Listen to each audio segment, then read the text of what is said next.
Over the past few years, Blackstone has bought out over $30 billion worth of REITs. This includes American campus communities, PS business parks, preferred apartment communities, and resource REITs. And I think that their buying spree is far from over, and there's a simple reason for this. REIT share prices have crashed even as the value of their underlying properties has remained more or less stable, and as a result, many REITs are now priced at large discounts relative to the net asset values. According to a recent study by the investment firm Janus & Henderson, REITs are today priced on average at a roughly 30% discount to the net asset value, and that's just the average of the sector. There are many individual REITs that are priced at even lower valuations, and so REITs essentially allow a company like Blackstone to buy real estate at a discount to its fair value. Hey everyone, this is Yus. I run a small investment firm that specializes in REIT investing, and in today's video we're going to talk about two REITs that are likely buyout targets. But before I get into it, could you please do me a huge favor and click the like button? That really helped me a lot to grow this channel. Thank you so much for all your support. So the first REIT that I think is quite likely to become a buyout target is called UMH Property, ticker symbol UMH. This is the smallest of just three REITs that specialize in manufactured housing communities. The two other ones are Sun Communities and Equity Lifestyle Properties. This is a very popular property sector because it enjoys recession-resistant cash flow, steady growth, and low capex. The big difference between manufactured housing community investment and other property investments is that the landlord typically only owns the land and then it leases the lot to the tenant that brings their own home on top of it. As a result, these can be very attractive investments because you have very little capex. After all, you only own the land and the associated infrastructure. And then on top of that, your tenant is very unlikely to default on its lease because the other alternatives are a lot more expensive, the rent is very affordable, and if it fails to pay its rent, the landlords may even take possession of his home. And then finally, the rent growth is strong and steady because the landlord holds a lot of bargaining power here. The supply of these manufactured housing communities is very limited, but there's always high demand for affordable housing, and then on top of that, moving from one lot to another is impractical and very expensive.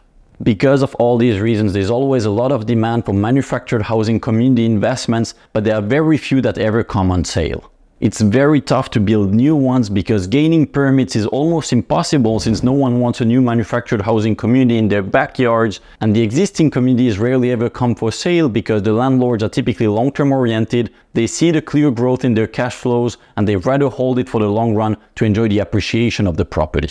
This makes UMH a very compelling buyout target because it owns a portfolio of 135 manufactured housing communities and its valuation is today heavily discounted. Following the recent crash in its share price, the management estimates that it's priced at $45,000 per lot, which represents a roughly 30% discount to private market values. Moreover, you should note that the same family that manages UMH also used to manage another REIT called MNR, but just recently they decided to sell it to another REIT. This shows you that if presented with the right offer, they're willing to sell.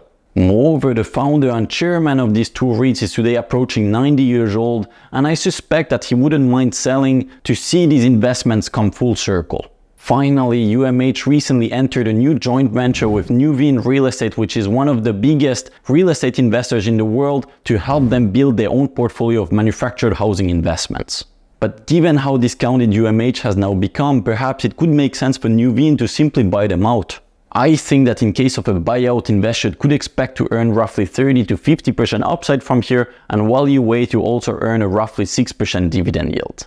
That's quite attractive coming from such a defensive asset class, but even then I'm not buying shares of UMH simply because I think that one of its close peers is even more opportunistic. By the way, if you want to access my entire REIT portfolio, feel free to join High Yield Landlord, which is my REIT newsletter, for a 2-week free trial. There's a link in the description of this video. And then the second REIT that I think could become a likely buyout target is called Tricon Residential, ticker symbol TCN. Tricon actually isn't officially structured as a REIT, but it essentially works as if it was one.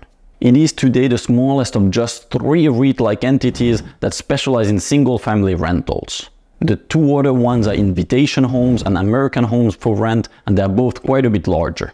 Single-family rentals, just like manufactured housing communities, have been attracting a lot of institutional capital in the recent years, with even the likes of Blackstone and BlackRock now building their own portfolios. But given that home prices are today very high and very little transactions are happening, I believe that Tricon could become a very attractive buyout target since its valuation is heavily discounted. Today we estimate that it's priced at a roughly 40% discount to its net asset value, which is a far lower valuation than what its close peers are trading at.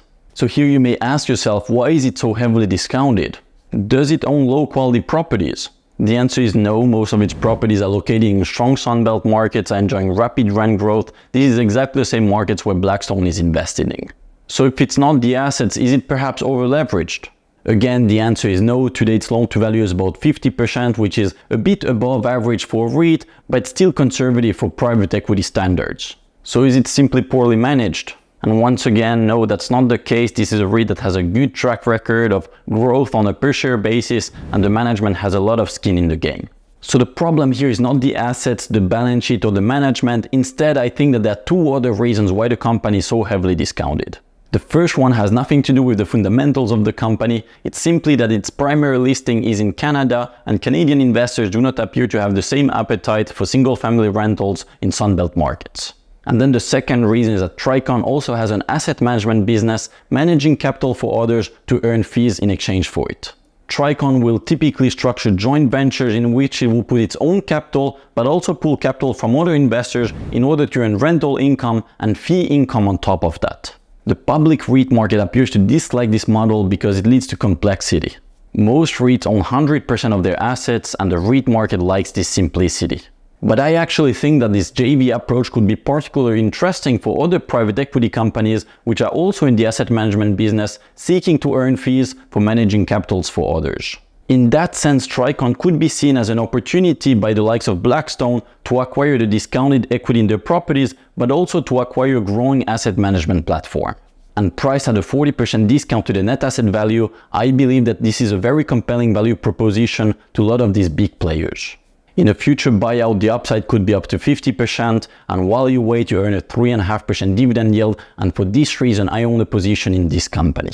So once again, if you want to access my entire real money REIT portfolio and all my transactions in real time, feel free to join High Yield Landlord, which is my REIT newsletter, for a 2-week free trial. There will be a link to it in the description of this video. And otherwise, once more, if you could please click the like button, that really helped me a lot to grow this channel. Thank you so much for all your support, and see you at my next one. Bye-bye.